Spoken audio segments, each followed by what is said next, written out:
ষাটের দশকের দুর্বল বেড়িবাঁধ, জরাজীর্ণ সড়ক আর অপরিকল্পিত মৎস্য ঘেরের কারণে জলাবদ্ধতায় নাকাল সাতক্ষীরার মানুষ। বেশি বিপদে শিশু, বৃদ্ধ, গর্ভবতী নারীরা। বছরে প্রায় ৬ মাস রাতের বেলায় সাপের আতঙ্কে ঘুমাতে পারেন না জলবন্দী মানুষ।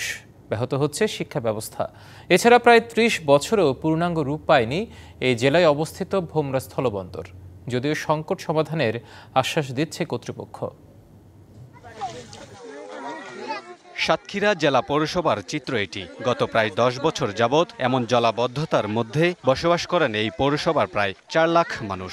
স্থানীয়দের অভিযোগ, প্রভাবশালীদের অবৈধ মৎস্য ঘেরের কারণে ইটাগাছা, খড়িবিলা, কামালনগর, বদ্ধিপুর কলোনি সহ পৌরসভার ৯টি ওয়ার্ডের বাসিন্দারা বছরে ৬ মাস থাকেন জলবন্দী। প্রশাসনকে আনা হয়, তারা দেখে চলে যায়, কিন্তু বলে যে উদ্যোগ নেয় যে আমরা আগামী মৌসুমীতে ড্রেনের ব্যবস্থা করব, কিন্তু এটা করে না। ৬০-এর দশকে তৈরি দুর্বল বেড়িবাঁধ প্রতি বছর দফায় দফায় ভেঙে প্লাবিত হয় বিস্তীর্ণ এলাকা। প্রায় এক যুগ ধরে এমন দুর্যোগে প্রাণ হারান শত শত মানুষ। ক্ষতিগ্রস্ত হয় ফসলের ক্ষেত, বসতবাড়ি, প্রাণী সম্পদ, মৎস্যঘের সহ কোটি কোটি টাকার সম্পদ। আমাদের এখানে কিছু ঘের আছে, নিষ্কাশনের পথ থাকতে হবে। এই ১০ বছরে আমরা কোনো প্রশাসককে বা কোনো জনপ্রতিনিধিরে দিয়ে এইটা আমরা করতে পারলাম না। অতীতে অনেকবার আমাদের নদীর বাঁধ ভেঙে যে, অবদার বাঁধ ভেঙে যে এলাকা প্লাবিত হয়েছে, শত শত কোটি টাকার সম্পদ নষ্ট হয়েছে।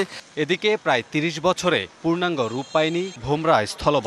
১৯৯৬ সালে রাজস্ব বোর্ডের আওতায় শুল্ক স্টেশন হিসেবে যাত্রা শুরু করে এই বন্দর। এখান থেকে ভারতে ঘোজাডাঙ্গা কাস্টমস ও কলকাতার দূরত্ব বেনাপোল বন্দর থেকে ৩৫ কিলোমিটার কম হওয়ায় আমদানি রপ্তানিকারকরা এই বন্দরের প্রতি বেশি আগ্রহী। কিন্তু বন্দরটি পূর্ণাঙ্গ না পাওয়ায় এর সুযোগ নিতে পারছেন না ব্যবসায়ীরা।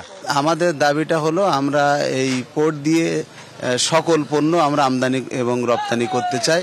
জেলার মানুষের দুর্ভোগ কমাতে এরই মধ্যে কার্যকর পদক্ষেপ নেওয়া হয়েছে। আগামী বছর সংকট কাটবে অনেকটাই, বলছে কর্তৃপক্ষ। পৌরসভা এলাকা না, আরও যে সন্নিকটে যে দুটা উপজেলা আছে যেগুলো জলাবদ্ধতা হয়, সেগুলো নিয়ে কাজ করছেন এবং পৌরসভায় একটা মাস্টার প্ল্যান তৈরি হয়েছে। বিভিন্ন ওয়ার্ডের যে রাস্তাঘাটগুলো আছে সেগুলোর যাতে ড্রেন এবং দ্রুত যাতে পানি নিষ্কাশন হয়, সে একটা মাস্টার প্ল্যান হয়েছে। এছাড়া ভোমরা স্থলবন্দর উন্নয়নে ভূমি অধিগ্রহণ, অবকাঠামো উন্নয়ন এবং পূর্ণাঙ্গ বন্দরে রূপান্তরের কাজ চলমান আছে বলে জানায় জেলা প্রশাসন।